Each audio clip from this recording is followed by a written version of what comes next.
Casey, without further ado, I'm going to turn it over to you and I will pull up your slides. Okay, wonderful. Good morning, everyone. It is so good to be here. And before I start, I have to just put this disclaimer out. I am getting over a really gross cold and I keep clearing my throat, and it is so not ideal for presenting. So please know I'm doing my best to keep it at a minimum. I'm going to be drinking a lot of water, but inevitably you're going to be hearing me clear my throat. So, okay. You want to pop it up there, Amanda? All right, so just quickly about myself. My background is in speech language pathology. I have been a speech pathologist for 16 going on. I just had my 17-year anniversary in May, actually. So 17 years. I'm also a certified social and emotional intelligence coach. And long story short, after a variety of experiences that I'm sure many of us share, I decided that it was time to shift gears, and I started a business called Click Pragmatics, where I am helping leaders work on their communication skills to improve the energy in the office space and the energy within an organization. So I am a mama of 2 little ones. I am a proud wife of a firefighter, and just kind of an all-around goofy person, which you're probably going to see today. So it's really great to be here. So I'm calling today's presentation, Careful, Your Body is Talking. And the reason for that is, are you all aware right now that I'm looking at your screens and I'm totally judging what your communication is at this exact moment? I'm watching you and I'm going to call you out and you're not going to like it. No, I won't. I won't do that this early in the presentation. I'll wait a little bit before I do that. But right now, whether you want to be or not, you are communicating to the rest of us your interest in being here, your level of participation. So if I'm not seeing your face, if I'm not looking at your eyeballs, then that might mean that you're not interested in what I'm talking about. And that just might hurt my feelings, and it might make me feel undervalued or disrespected. And so these are the types of things that we want to keep in mind when we're communicating with the people in our offices.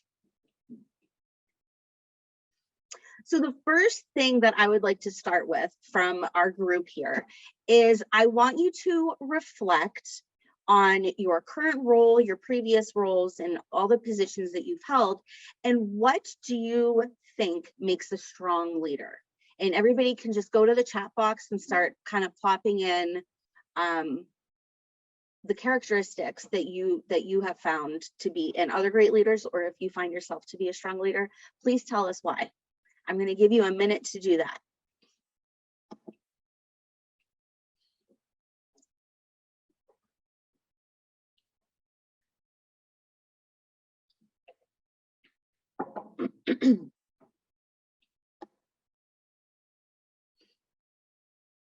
Yes. Being empathetic and having emotional intelligence. Nice, Matt. So, yep. Advisor, not director. I like that. Good listener, responsive and respectful. Yes, yes, yes. Strong listening skills. Caring, flexible. Trustworthy. I love that one. Yes. Great. Open, supportive environment. Absolutely. Yeah. So when I read these responses, almost every single one of them has to do with communication, trust, or relationship building. And all of those take social and emotional intelligence and good communication skills. So we get a lot, in this industry, we get a lot of like, oh, what you do is fluff. Oh, it's like, we have more important things to be worrying about, and then we can get to that later. But I've got news for you. We can't wait till later to have these strong skills in place, because you're not going to have a team if you're not working on these to begin with. So thank you all for sharing that.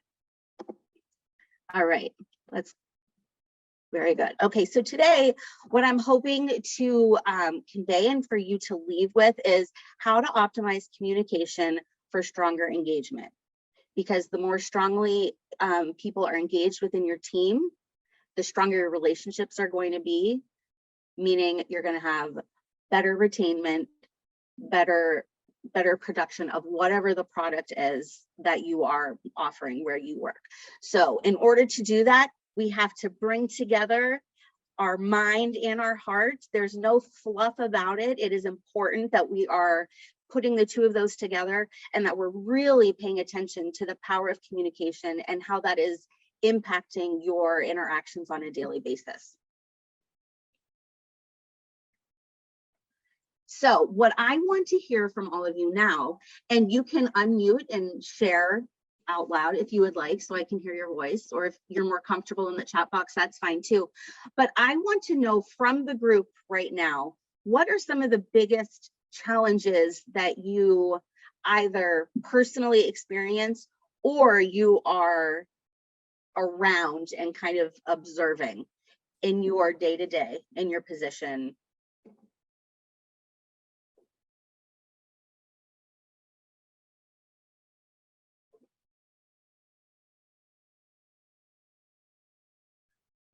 I love the thinking face, Emma.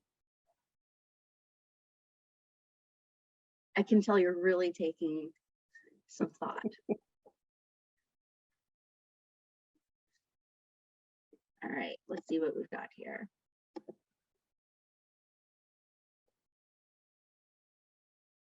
Lack of respect for other individuals. People not talking directly to each other to work through issues.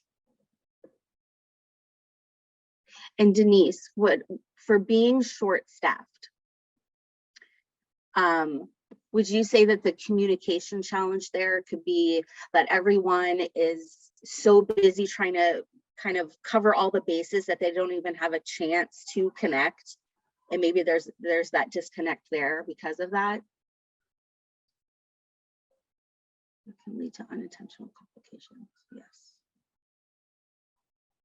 So I want to. Channels of communication may not be the most effective. Yep.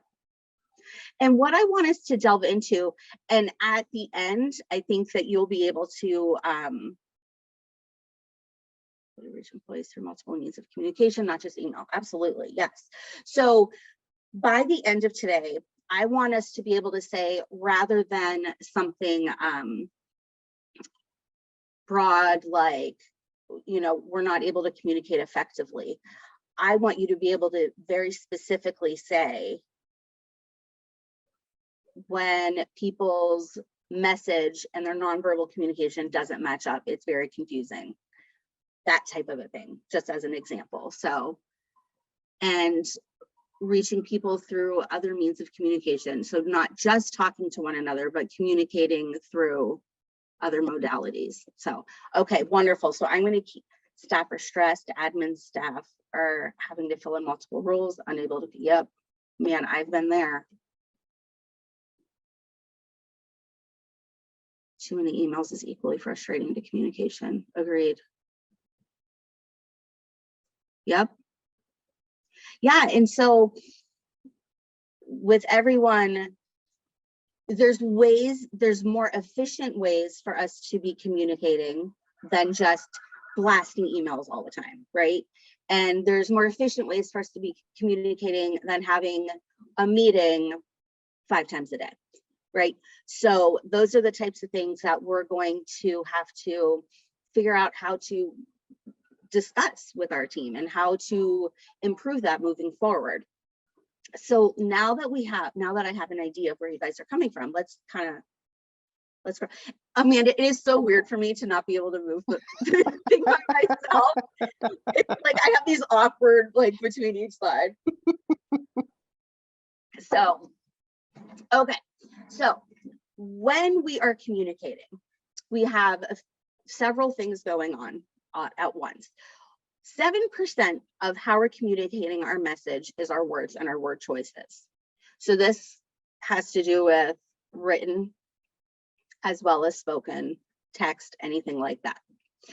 But the beef of the message is coming from our paraverbal and our body language. So the paraverbal it's the tone, it's the rate that we speak, it's the intensity, it's the volume. So that is adding 30%, 38% to the message. So if we have the word go, and I say go, or go, I'm communicating differently. And my body language, I mean, you saw go versus go, leaning in, right? And so those are two different messages I'm giving just by changing the paraverbal and the body language. And when we think about all of the meetings that we're having that are either or not having, let's say, we're doing all of the emails, or we're doing text, or we're slacking, and we're getting all of those words out, but we're completely taking away the face behind it. We are leaving ourselves with this tiny little sliver of the pie to make sure we're effectively communicating. And what tends to happen, as I'm sure we've all experienced, is what we think we're saying is not how it's being perceived by others. And I might say one thing to this entire group right now, and I might have 10 different ways that people perceived what I had said. So that is just the nature of being a human, and that's just the nature of communicating, but also that really pulls in the importance of that social intelligence and that emotional intelligence. The more aware we are of the people that are around us and what motivates them, the better we are at adapting and adjusting to make sure that the message is being received the way that we're intending it to be. So what is nonverbal communication? I want everyone to think about the different ways that we're communicating without words and just start firing them off.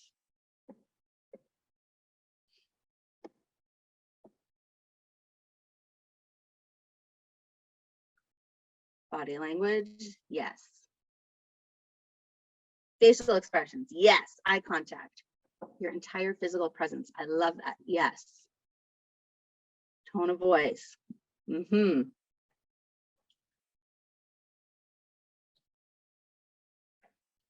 Awesome. You guys covered almost all of the things we're going to talk about. Your eyes, they are so telling, so true. Posture, absolutely. Absolutely. And Mary, the reason that I emphasize your response is often our physical appearance is not considered a way that we're communicating, but it absolutely is. If I came in here in my pajamas, would you take me seriously? Would you think I'm taking you seriously? Am I respecting your time? Hate to be judgy, but I probably would judge you. So fidgeting, absolutely, yes. So think of fidgeting like the gestures that we might use, or more examples of body language. Awesome. All right, so I keep trying to scroll myself. Okay, so the different forms of communication.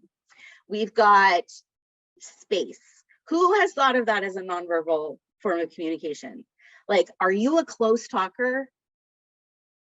I have a close talker in my family, and I just adore this woman, but for the love of God, she does not pick up on my cues to just back off. And I think I've even done that before. And it's like, get it together. Pay attention to what I'm trying to explain to you. Back up. Or you might have the people who are like across the room and they're trying to talk to you, and that can feel really impersonal, sort of aloof. So like thinking about that, but also the space that we take up like with our bodies, as far as, are we communicating big? Because this can be really exciting, or this could be super intense and threatening. Or are we taking up a little bit of space so we're sort of meek and mild and maybe afraid or not feeling super confident, right? So being mindful of how we are taking up the space that we're in. Body language, yes, you guys hit the nail on the head there. Facial expressions, the paraverbals, so that's the tone and the rate, and appearance. So congratulations, you guys hit every single one of those. Nice. So the first thing we're going to talk about quickly is body language, right? So it's pretty self-explanatory, but it is our nonverbal communication where our physical behavior is used to convey information. So if you want to keep on going, Amanda. So right now, everybody, snapshot, what is your body saying? And I'm going to pick on everybody now for real. So like, don't get mad, but it's going to happen. Here we go. Preston, what is your body communicating to us right now? So where's the head? Is the head looking at the computer? Is it looking away? Torso, like you're square onto the computer. So it feels like you're front, center, you're paying attention. Your legs and feet, I can't see anybody's legs and feet. So you guys get out free for that one. But let me see, I'm looking down. Tiffany, your head is straight on, you're smiling. Emma, the same. Kim, the same. You're a little bit dark, but I see you. And I'm, for some reason, I'm having a hard time. Here we go. All right, Abby, bright-eyed and bushy-tailed girlfriend. I'm seeing you there. Matt, you look so relaxed and like you're really enjoying what's happening here. Thank you very much. I'm so glad you're enjoying yourself. Very nice. I see a lot of smiles. So this is great. So Aaron, dude, love your face. You look intense, man. So whether you realize it or not, you guys could be having the best day of your life, or you could be like, get me out of this room right now. I have more important things to do. And all of that is going to be read on your face or on your body. So thank you all for allowing me to totally call you out and make things awkward for a minute there. And we're going to scroll on down to the next one. Okay, so let's get into the face. Our face has lots. I did an entire, I took an entire webinar on just the face. And it was like 7 modules long, talking about the eyebrows, the forehead crinkle, the nose crinkle, the lips, the cheeks, everything. Like all of it gives us information, right? So if somebody's looking at you and they're smiling and their eyebrows are up, it's like, yeah, like they might be listening. Or if they're like, okay, yeah, cool, like they're smiling, but look at their eyebrows. That's not sending the same message, right? So being really attuned to that is going to give you the information you need to check in with the person you're communicating with or adjust yourself. So how is this useful? If I am looking at a person and their face is telling me that they're confused or maybe they're offended, I, as the person who's communicating, am going to check in with that person. Like, are you with me so far? What part did I say that was confusing? Okay, let me explain that again. Or you look upset. Is what I'm saying upsetting you? Can we talk about that, right? So it is really important for us to be looking at our communication partners and taking in what they are communicating to us through their face. Equally, our own face, because somebody, you know, we can think of the person looking at us as a mirror, right? So like if I'm saying something that should be exciting, and now I'm going to totally throw my husband under the bus here, greatest guy ever, dude, his face. I mean, just imagine like a Marine and a firefighter put together. That is my husband. And he's just like, I tell him good news and he's like, that's really great. I'm like, is it though? Is it really great? Because I'm not getting that from what you're doing here. So if what you are trying to say is not showing up on the other person's face, you might need to adjust your face. I like to say, fix your face. I say that to my dad. Fix your face. You look like an old man, like an old cranky man. Fix your face. And to be honest, guys, it totally works. I can't even believe it. He's like, what? I'm fine. I'm like, okay. All right, can you scroll to the next one? All right, so now I'm interested. How many of you have been accused of having a resting bitch face? You can either raise your hand or do a thumbs up in the chat box.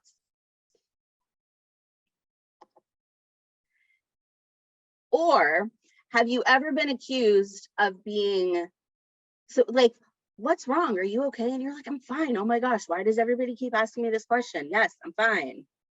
Yes, Yes, yes. Oh, that you're has like, happened I'm to okay me. with that. Tiffany, I love your response. And it's funny because you've been one of the most smiley people this whole time. Every time I'm thinking, yes, I like that. There is a woman that I've had the pleasure of getting to know here at Radius, and her face, like, I am sort of caricature cartoonish. That's just how I am, always have been. This woman is like the complete opposite of that. But what I love about when I'm talking with her is she says, this is my thinking face. And let me tell you what, the information that has given me as the person on the other side of the conversation, I'm like, oh, good. She doesn't think I'm a total idiot, because that's kind of how it looks on her face. So just her saying that out loud has been really helpful. So if you're a person who has been accused of having that type of face, I wonder, okay, my son one day looked at me and said, oh no, mom, what's wrong? I was just relaxing on the porch. He's a teen, so old enough for me to explain resting bitch face. I love it. Yes. So, and you know, guys, the hard thing about it is, can't we all just have a minute to relax? Right? Like, gosh, why do we always have to be on? But, you know, that's just kind of part of being a human, right? So, can we have the moments where we're just chill and we're done and just need some time? Absolutely. But what's helpful in those moments is maybe just saying it out loud to the person you're working with or your partner or whoever it might be. Like, I'm good. I just need a few minutes to check out.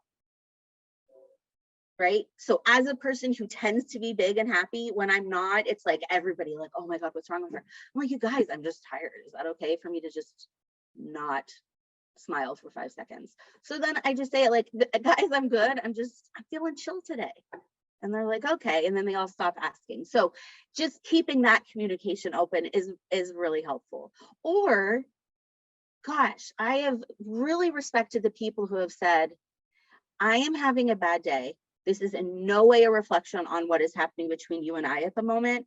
I just kind of left a situation that I'm trying to sort of process through. So please don't take this as a reflection on you. That is so powerful when that is expressed. So if any of this is resonating with you, try to keep it in the back of your mind so you can maybe pull out some of these, words and phrases as you're going through this. This is something I actually had to work with my dad on, when I was working with him at his business down in Meadville. My dad has a combination actually of RBF with his trademark sigh, which Uh, is usually very long and drawn out. And when I was doing some conversations with the employees to understand, from their perspective, what was going well, what wasn't, almost all of them mentioned like, "Oh, when I bring an idea to him, he seems really annoyed by it because he doesn't like his face is pretty, neutral, or he looks maybe a little angry, and then he gives this big sigh." And I was like, "Dad, you either need to start explaining that that's what you do when you're thinking, uh-huh. or you need to try to stop doing it every time somebody brings an idea to you because Right. it's not being received well." Yes. Yeah. And thank you for sharing that, because the thing is like, as soon as we know that something is an issue, and we might not even know we're doing it, we mean no harm, but we're doing it. And once it comes to our attention that it's a problem, it's like, okay, crap. Now you're tasked to change a behavior, which we all know is completely possible, but also really hard. So we can't expect to just flip cold turkey and be like, I will never sigh again with a serious face. But being aware that the people around you take that in such a way, and even just saying like, crap, I know I just sighed, I'm working on it, but I didn't mean anything by it. Or, just kind of having fun with it. Because we are all human. And when we can humanize ourselves, especially as leaders, that really does help with trust and that relationship building. So I would encourage you, yes, to attempt to have those little moments of being a human, because everybody can relate to that. All right. Oh, you know what I just thought of? Oh, it doesn't matter. This is supposed to be clickable, but it doesn't matter. We're going to go to the next thing. So everybody look at these 6 pictures right now. And just based on the facial expressions alone, tell me, these pictures are people who either just won or just lost. Okay. So in the chat box, put the numbers that you think are the faces of the winners.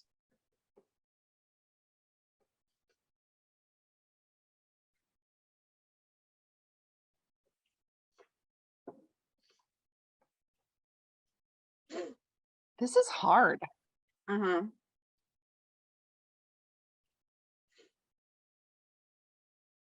Emma, we picked the same ones. Look at that.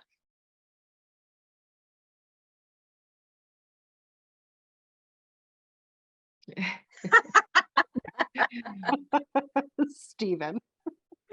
I love that. That's spectacular. Is this a trick question? Are they all winning? No. I love that. They are all in pain. Yeah, right? That's what yes. All right. Go ahead and scroll down to the next slide, if you will. What? All right. So our losers are 1, 4, and 6, and our winners are 2, 3, and 5. Huh. So taking in just the face without the body, without that other context, really is challenging. If we saw their whole face, and I'm going to stand up here, and let's say that we've got like this, like the yeah, we might know like, oh, they just scored, or if they have their hands up like this, we might know that they just missed a shot, right? So adding that or not having that available to us, it makes it more challenging to understand the facial expressions. But also, what if we had a microphone on them and we were able to hear the sounds that were coming out of them? I don't know that we would want to do that, but let's just play along with this. So go ahead and scroll for me. Okay, so it's not what we say, but it's how we say it. And if Oprah said it, gosh, we know that it has to be true. So lots of people have said that. But when we are communicating with people, a lot of the issue isn't even just the words that we're using or the message we're saying, it's how we are saying it. So we're going to have some fun. I think it's fun because I nerd out on this stuff, but I think you're going to have some fun with it too.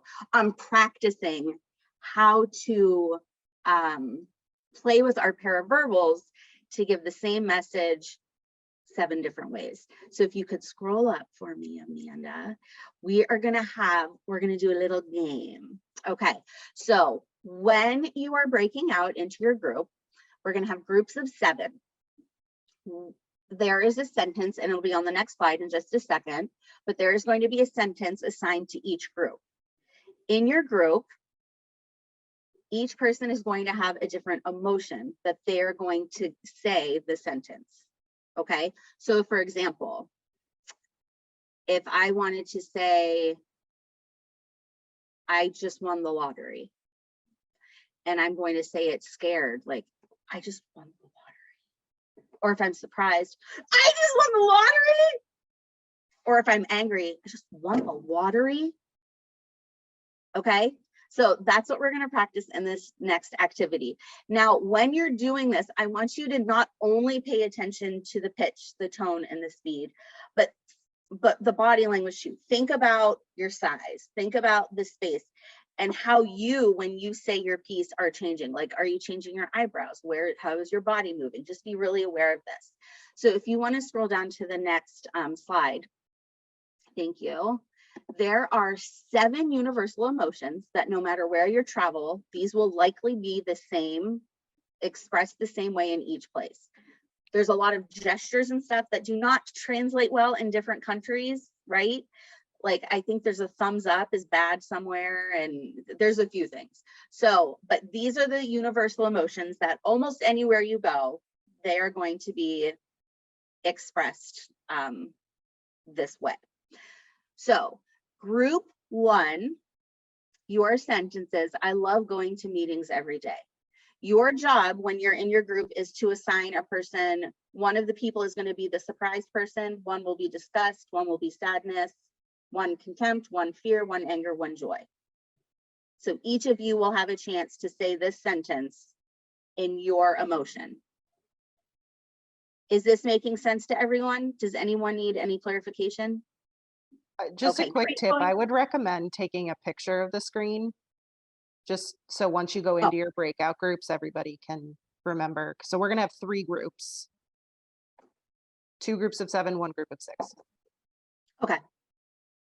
Good deal. Are you going to want the people in the group to come back and demonstrate or share any of it with a larger group? Because I know that Yes. might be crossing people's minds. So Okay. when we come back, yes, when we come back, we will have a representative from each group, whoever that person is that is least afraid of doing it out Mhm. loud.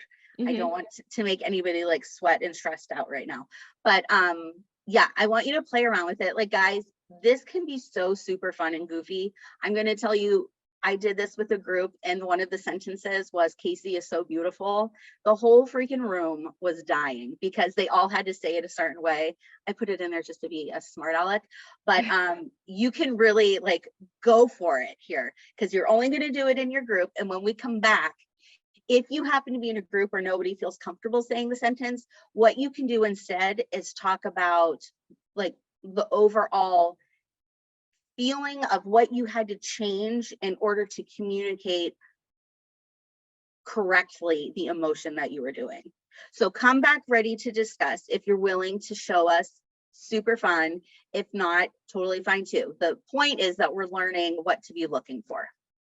All right. And how long do you want us in the rooms? I don't think we will need any more than like 3 minutes. So what if we say like 20 till? Set a Or timer. quarter till? Sorry. I can tell time.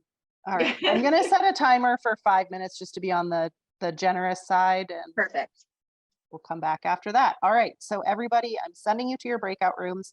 You're gonna see a little prompt come up on your screen to join the room. Please click that, and we will see all of you back here in just a few moments. Have fun. Thank you.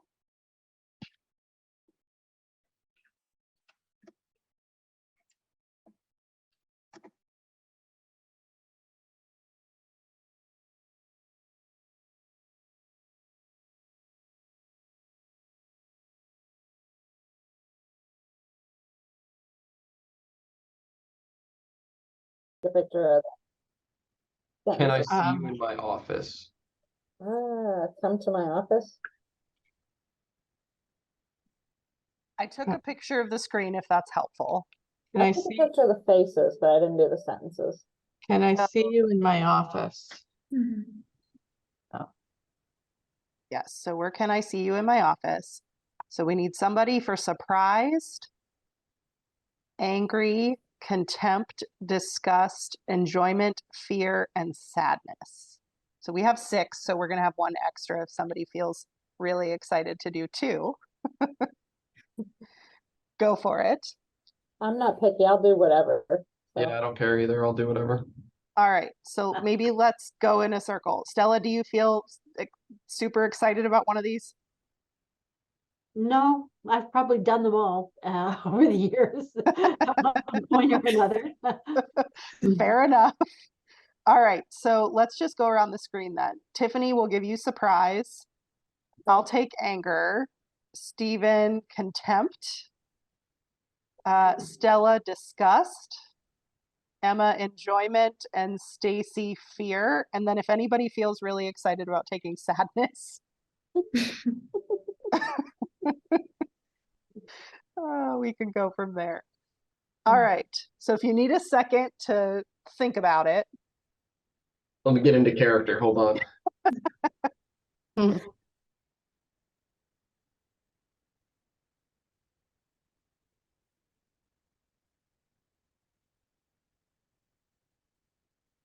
Can we add a non-word exclamation? You do whatever you need to do to convey the emotion. Okay.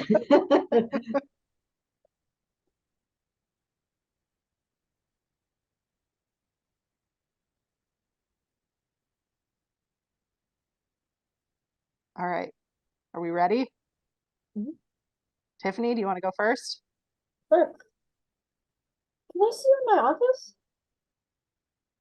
Okay. That was what, surprise? Yeah, Perfect. but I think that probably looked more like excited. I'll take it. Surprised, excited. That works. All right, so I have anger. Can I see you in my office?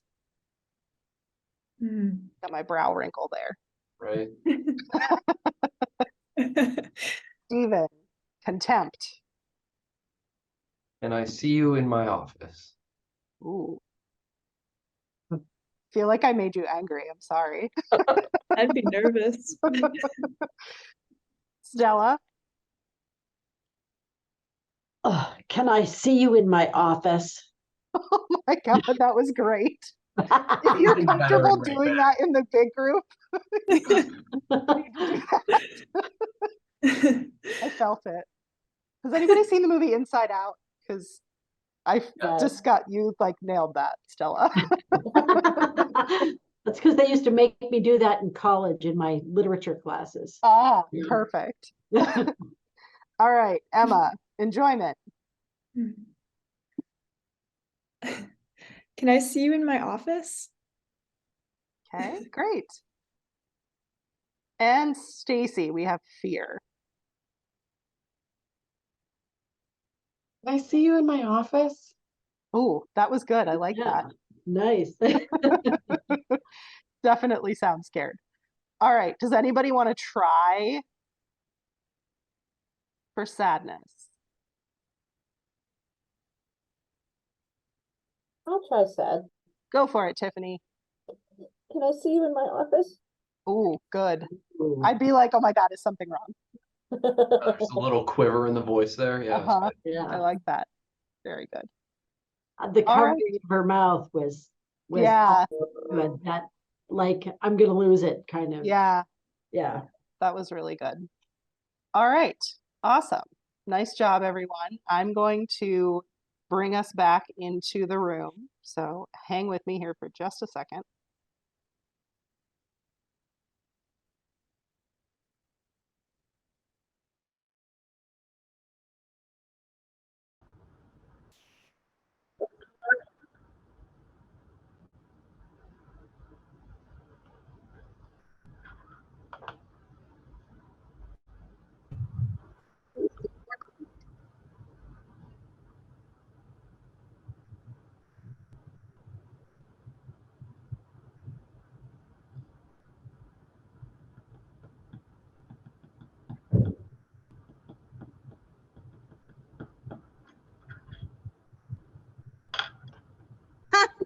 There you go.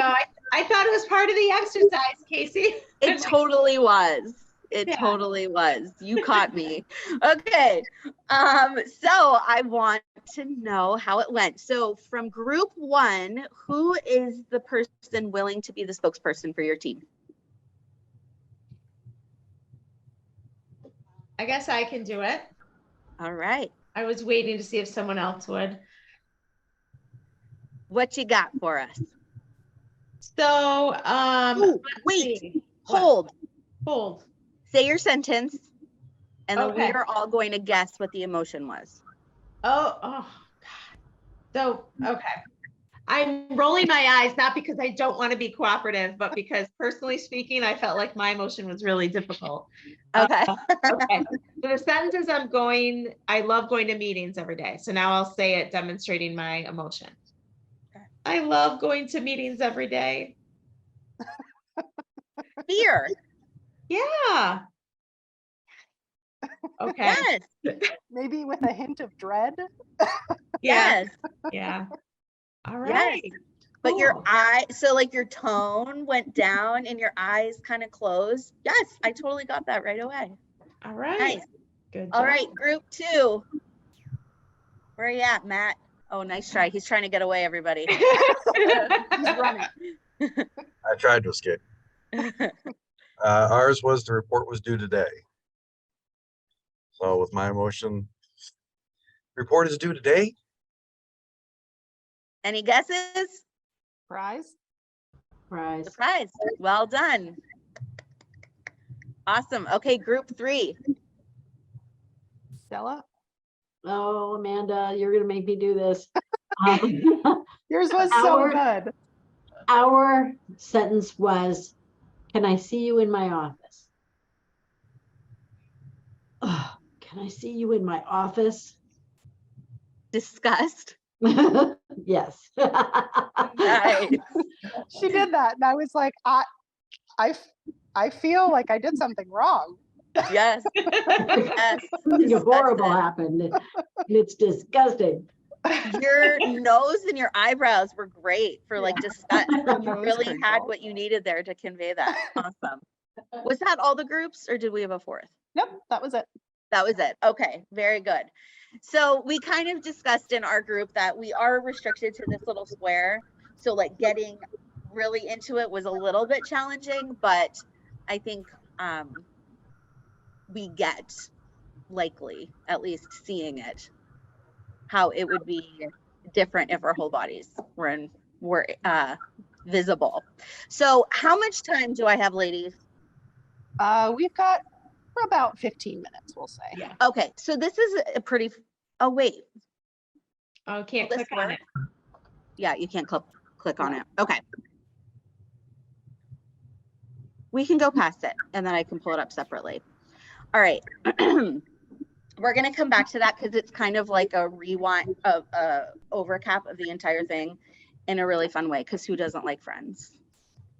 True. If you don't like Friends, you don't. No, so listen, I'm a fun girl. I swear to God I am, but for some reason that show annoys me. See, Stephen agrees too. Yeah. Stephen, I think you're probably pretty fun too. I don't know why it annoys me. It just does. Ross annoys me, but I was okay with everyone else. Okay, we'll come back to that. So in conclusion, but we're going to go back. What I hope you all leave with is to remember to smile. Go to the next slide and we'll see what that means. So we're going to smile. So we want to remember our space. What kind of space are we taking up? What size are we doing our hands, our gestures, our facial expressions? And the speed that we're moving and that we're talking. So our movement and our gestures, are they matching up with what we're trying to say? So if I'm talking to you like this and I'm really excited about something, but I'm telling you I'm totally calm and feeling totally chill about it and like there's nothing to worry about, everything's fine, you shouldn't believe me, right? That just isn't matching up. Okay. If I am doing this kind of thing, like, I don't like how you did that. Everything's fine. I'm not mad at you, but we do need to talk about it. Okay, like why? What is with the finger, right? Like that's just weird. And like I'm coming at you, but my voice, okay. So when our spoken message is not matching with our body language and our paraverbals, that creates communication breakdowns. It's one of the biggest reasons that there are communication breakdowns.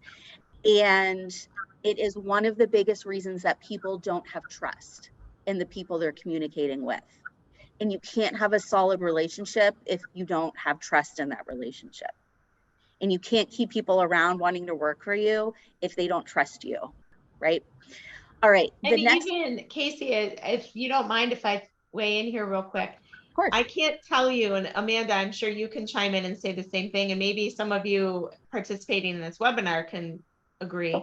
I can't tell you how many times, actually as recently as last night, where I have spoken with a candidate who has had multiple offers, and they have said, you know what? This particular offer that you are presenting me with is something that I'm more excited about because of the way that they were treated throughout the interview process. You know what I mean? There wasn't enthusiasm, there wasn't excitement with the offer that was extended on behalf of, you know, the employer, or they felt like there wasn't a lot of interest if it was a virtual interview and they, you know, kept turning their screen off or kept muting themselves. It's like talking into a black hole. So this whole notion of communication and the messages we send, you know, your candidates and your employees, but your candidates in this moment I'm talking about are really paying attention to that and comparing you to others for sure. Absolutely. Yeah, and thank you for bringing that up, because people are not going to jobs the same way they used to, and they're not staying at jobs for the same reasons they used to. They're leaving for things that just, it's I think COVID has played a huge role in this, and I think Gen Z, their contribution is playing a big role in this. But yeah, if you want to get people on board and you want to keep them around, you gotta play the part. You gotta show them that you're excited and you want them to be there, so that they do their very best work for you. Do you, So Casey, just out of curiosity, and you can wait till the end to touch upon this, but I'd be curious to know if you have any best practice tips or advice to give to those of us participating in this webinar in terms of how to best communicate and represent ourselves to connect with candidates when we're forced to have to do it virtually, because we don't always have the opportunity, and less these days, to interview in person, to convey all these things that you're talking about conveying. yes, absolutely. And okay, so this, I promise I'm not saying this as a smart aleck, but smile. Mm-hmm. So when, if again, we're restricted to this square, right, this box, Right. so how can we utilize it? We want to make sure that our bodies can be seen. Obviously you have to keep the camera on. And when I want someone to feel like I'm interested in what they're saying, I lean forward. Mm-hmm. I will take notes, right? People feel like you're interested when you're like listening to them, and you're like, oh, the facial expressions, the nodding, so important when you're restricted to a box. So if somebody says something that you think is interesting, like, oh yeah, having, like, inserting those pieces is so important. Your tone and your volume, and this speed is so important too. You want to feel like the person is being very purposeful and not rushing through this interaction.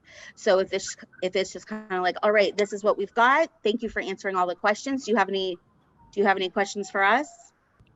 No, we're good. Okay, great, we'll be in touch. That doesn't feel like you're giving the room, the space for processing and asking thoughtful questions. So pacing that out and really creating that opportunity, I think, is important. But also listening, right? So listen to the tone and volume, but also just being an active listener, where when you are hearing a response, it's best to not just take that response and move on to the next question. You want to have some sort of feedback to that response. So Right. something as simple as like, wow, what an interesting experience. Thank you for sharing that. Or yeah, I can totally see how that would have strengthened your blank skills. Or, that brings that engagement out. You're not just checking boxes, you are creating a dialogue. So I think that's how you're getting that engagement. Thank you. And one other follow-up question I have to that, and I'd be curious to know if any of you on this call have experienced this before, but when you're trying to interview somebody, this has never happened here at Decision Associates. No one on our team would do this, but we've had clients express this to us, where they're trying to interview someone, doing it via Zoom, and someone else from the office comes in, they're standing behind them, they're standing at their doorway, trying to interrupt them. And it's like, oh gosh, I don't want to be rude to the candidate that's in front of me, that I'm trying to interview, but I've got my boss standing right there who's being disruptive or interrupting me, or a coworker. How do you suggest they handle something like that? In the moment or in advance? Moment. In the moment. In the moment, I think, I know that when I have been interrupted before and I feel like, oh gosh, no, it's totally fine. It's when I feel like the person feels bad that they're interrupting. Okay. So if it's like, I'm so sorry, I think something's come up, can you just give me 1 second, please? I'll be right back with you. Be like, yo, dude, I'm in the middle of an interview. What's your deal? Come back later. But Peace. mute yourself, right? And turn your Of camera course. off for a And second. also don't ever talk to somebody that way, but yes, mute and do the thing. And then come back and be like, thank you so much for your patience. I apologize for that. When I feel like my time is being respected, I am much more open to what's happening, much more forgiving if it was something that was in fact kind of annoying, Right. you know?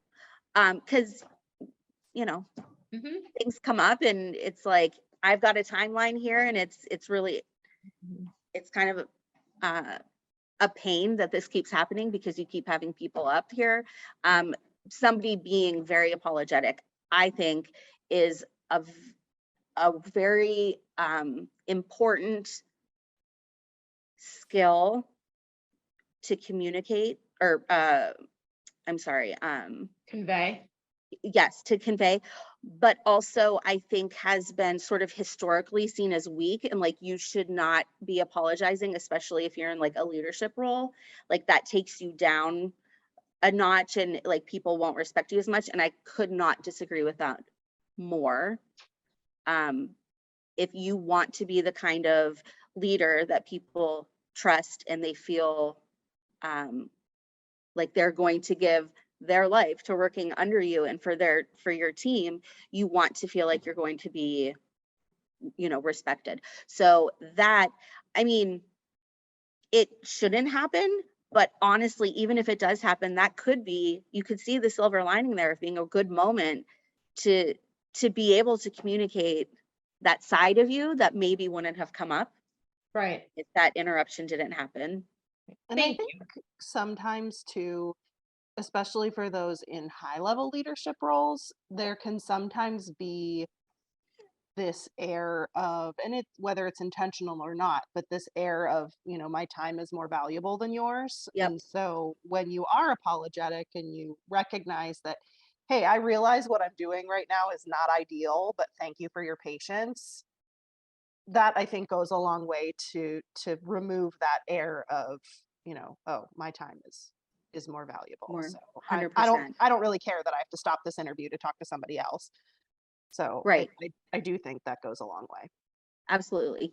You're lucky you have my time right now, so you can Yeah, just wait a right. second. Yeah, yeah, Nobody absolutely. wants to work for that. No, exactly. Yes, exactly. But, and then there's the obvious like ways to avoid that, which is let everybody know, hey guys, I'm doing interviews this morning. Please don't come unless it's an emergency. And then also put up a sign on your door that said, in meetings, please don't interrupt unless someone is dying or bleeding. And Or something's on fire. something's on fire. Yes.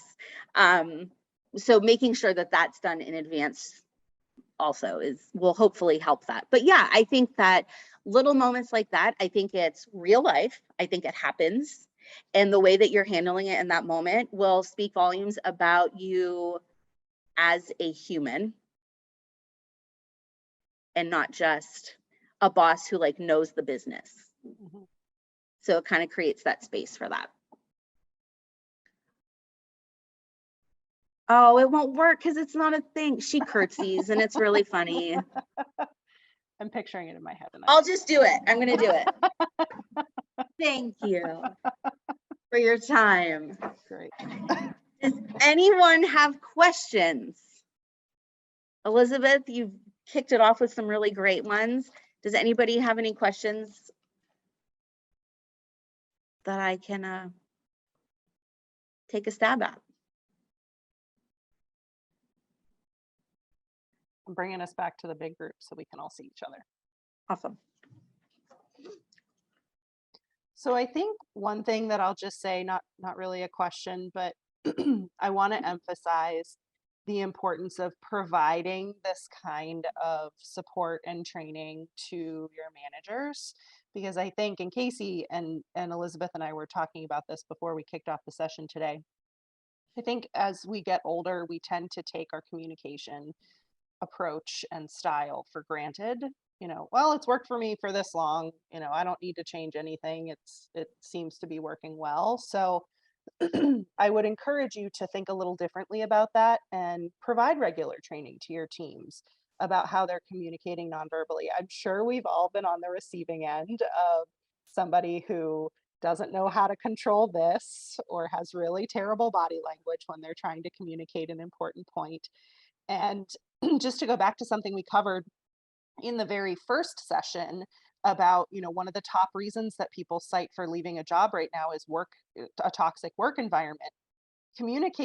Bad communication contributes very, very heavily to that. And so if you're not providing that backup support to your team to train them on how to communicate effectively, you're going to run into some problems. And chances are, as you go through those conversations through, say, an exit interview, for example, the things that are brought up, chances are they tie back to communication.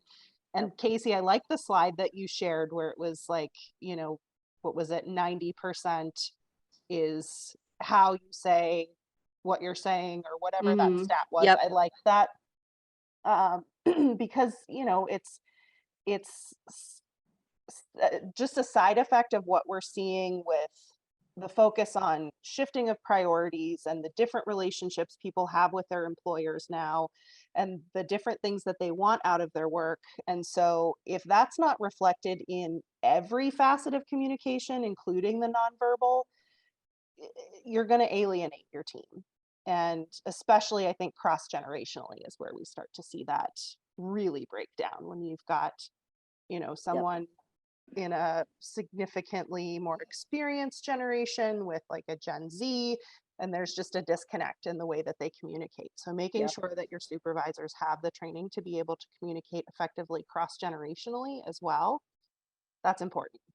And making sure at every touch point, honestly, throughout your interview process, or, literally from every touch point that a prospective candidate has all the way through your process, even if they're not selected, even the communication you have with them to convey with them that they're not selected. Do you even convey to them that they're not selected? You know what I mean? And if so, how do you do that? It is so important because it sends a message about your organization. And I'm telling you, we were always told by our parents, right? Don't burn a bridge. Very important advice to you as employers. Do not burn a bridge. Even if it's someone that you don't want to hire, the way you treat them is definitely something that speaks volumes and something that they will convey. I love, Stephen, how you said you reach out personally on the phone to each candidate, whether it's a yes or a no.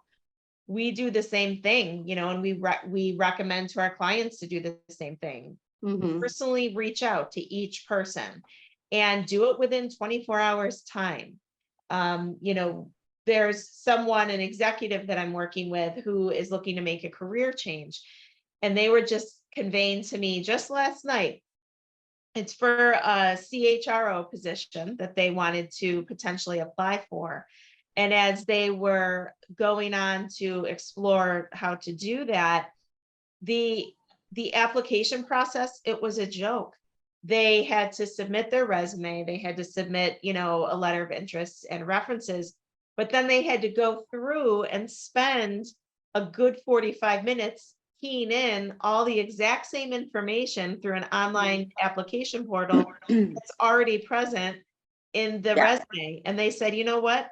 They obviously don't value my time. They obviously, you know what I mean? And they did it, but then they just got a generic email automated response back that said, thank you very much for submitting your application.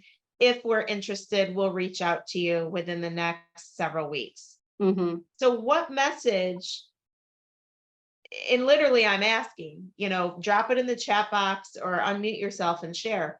What message do you think it sent to that very highly qualified CHRO candidate, who, by the way, then said, you know what, I don't even want to work for an organization like that, even if they reach out to me. So what message do you think that sent to that person?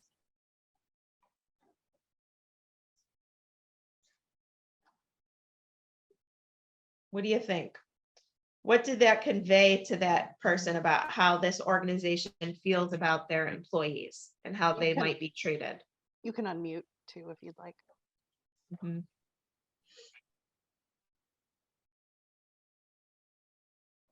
Definitely a lack of regard. Yep, absolutely, Stella. Yep, shows that they're not a priority, lack of concern and respect. Mhm. And, you know, that's probably a process that they've had forever and ever where, oh yeah, and maybe they didn't think about it or connect the dots. But to Casey's point, the way you communicate sends all kinds of messages. So definitely something to remember. And and adding, Oh, oh, go ahead, sorry, go Casey. ahead, Amanda.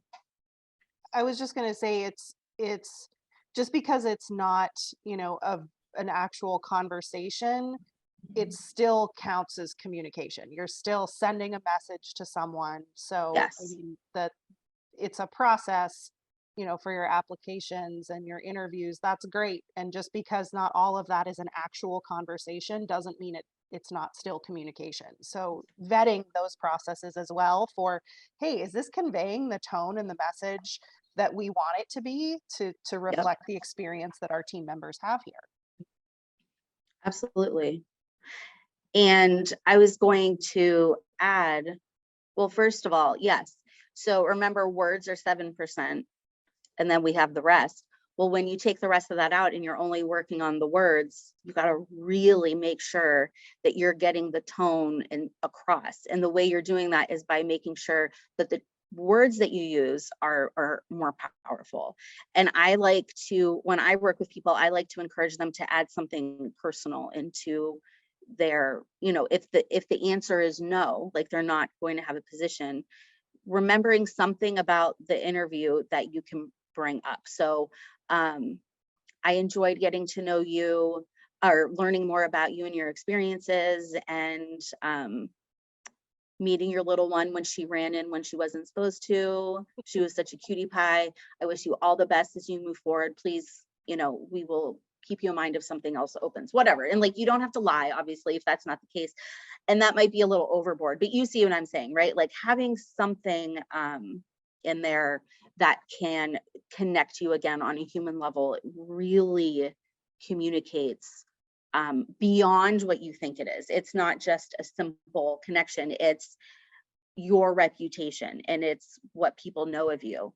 If the people are talking to are like, yeah, no, I would never apply there again, you are likely to be like, I don't know, those are people that I love and trust, and why am I going to waste my time if they're jerks? And you just need one person to leave hating the job to start spreading, that toxic message and energy out there. So just being really mindful of it is important. And we've absolutely seen that happen where, a candidate got far along in the interview process and, even to the point of scheduling a final interview. And then, suddenly we hear from them, well, I talked to a few people and I don't think this is the right organization for me. I mean, it's, managing every step of that process, even for the folks that you say no thank you to, it still matters how you communicate to them because it can impact the word of mouth that your organization receives.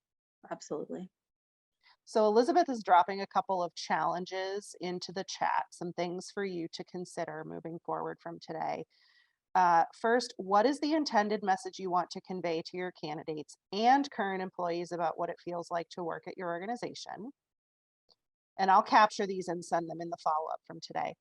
What in your existing processes for candidates and employees conveys that? What doesn't? And lastly, identify at least 2 areas in your application process and at least 2 areas in your employment processes that you can improve so it conveys what you intend from that first question. So I'll capture those and send them out in the follow-up email from today. If I could, I know that we're Please. out of time, but I wanted to add my own thing. Go for it. I think part of changing, the biggest part is awareness, right? Knowing that there's an issue that needs to be changed. I think that when we're thinking back to that social emotional intelligence and we're thinking about awareness, we can't always assume that the other person is a jerk. We can't always assume that they're coming, that they aren't respecting our time, even though that's what they're conveying. So as my challenge to all of you would be to take the time to connect with the person who might be sending mixed messages and just let them know what that is communicating to, because and that can be really intimidating and overwhelming if it's a superior, right, or a person who's like sending your paychecks. But if you're the person sending the paychecks, you, I would assume, would want to know from the people working under you that they feel comfortable speaking to you. So I would, one, open up the dialogue, a very safe space for them to say, you know, sometimes you come off a little gruff or whatever it is. You can be like, I was not aware of that. Thank you. And then you can work on why, or like, you're always frowning when you're talking to us about this thing, or you rolled your eyes, or, you know, whatever the case may be. But creating that space where a person feels like they can comfortably share that with you. And it might be something as simple as like a questionnaire where people don't feel like they have to tell you directly, because that can be intimidating. But ultimately, you want to get to a point where you have the work environment where people feel comfortable saying that to you. But as a person who is talking to another person, if you are noticing that something doesn't seem to be registering with the other person, just say, I'm picking up on your cues right now, and I'm not, are we understanding each other? Or I'm picking up on your cues right now, and it seems like you're upset. Is that right? Because the more that conversation is coming up, the more aware we are, and that's the only way we can really change and improve. So that would be my challenge, and how I would encourage you to take this information and how to apply it today. Awesome. And I'll include that in the follow-up email as well. All right, we had a question from Tiffany. Tiffany, Elizabeth just dropped an answer to that question in the chat. Tiffany was asking, you know, about a challenge they've had is a very slow stream of applications, and they don't want to keep people waiting, but also need to ensure that they get enough applicants to choose from. And so, Elizabeth, do you want to just quickly summarize what you said there for everybody? Sure. I just basically said that, you know, we too have experienced that, and we have seen the need to, you know, choose from a smaller pool of candidates than what we previously have, you know, preferred. It doesn't mean that we're settling in terms of the quality of candidates that we push forward. Let me just make that abundantly clear. And so we're not encouraging you to do that either in your hiring practices. But, you know, we set that expectation up front with the hiring managers. And just like you are, you know, in your organizations, you're serving the hiring managers in your organizations, and having that honest conversation, setting the expectation, laying out a realistic timeline that you've seen, and explaining to them, hey, how comfortable are you if you have to select from a pool of 2 candidates, or if we find a real rock star early on, even a pool of 1, so that we don't lose out on someone great because we're waiting to have a large number. Because I truly believe that I don't see any time in the foreseeable future that large number of candidates, you know, just willing to wait and hang around until you make a decision. I don't see that coming back anytime in the near future. Nope. All right. Well, thank you everyone for sticking around with us. We went a little over time, but it was all good information. Casey, thank you so much for participating today as our guest Absolutely. presenter. Thank you all. And I will be sending out links to replays in addition to the information from today's session. In the follow-up email, there will be links to replays for all 3 sessions. So if you'd like to watch them again, or if you'd like to share them with someone, please feel free to do that. As always, if you have any questions, I will include our contact information as well. Happy to chat offline about any questions that you might have or issues that you're encountering. And with that, thank you all for joining us for this series. We really appreciate it, and we hope you all have a wonderful summer. Thank you. Thanks so much. Happy Bye, hiring. everyone. Thank you very much.